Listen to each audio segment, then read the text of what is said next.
Assistant మహిళా కొరియోగ్రాఫర్పై అత్యాచారానికి పాల్పడిన ఘటనలో ప్రముఖ కొరియోగ్రాఫర్ జానీ మాస్టర్ జైలు పాలయ్యారు.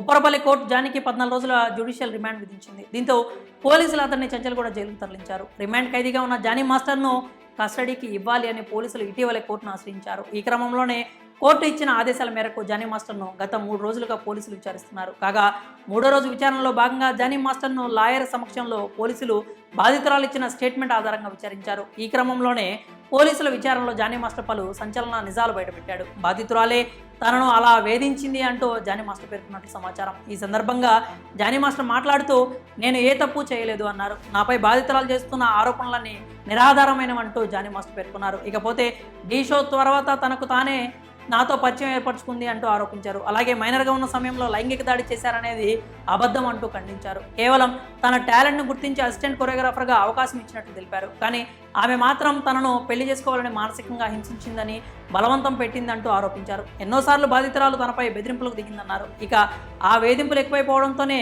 తాను డైరెక్టర్ సుకుమార్ దృష్టికి తీసుకెళ్లానన్నారు. సుకుమార్ ఆమెను పిలిచి మాట్లాడినా కూడా ఆమెలో ఎలాంటి మార్పు రాలేదు అన్నారు. ఇప్పుడు ఇదంతా చూస్తుంటే తనపై కావాలని పెద్ద కుట్ర చేస్తున్నట్లు తెలుస్తోంది అన్నారు. తన ఎదుగుదలను ఓర్వలేకే ఈ కేసులో ఇరికించారంటూ జానీ మాస్టర్ పోలీసు విచారణలో వెల్లడించినట్లు తెలుస్తోంది. మరోవైపు జానీ మాస్టర్ భార్య ఆయేషా తన భర్తను కలుసుకునేందుకు నార్సింగి పోలీసులు అనుమతించారు. ఈ క్రమంలోనే జైల్లో ఉన్న జానీని కలిసేందుకు వచ్చిన ఆయేషా తన భర్తకు ఇంటి భోజనం తీసుకెళ్లారు.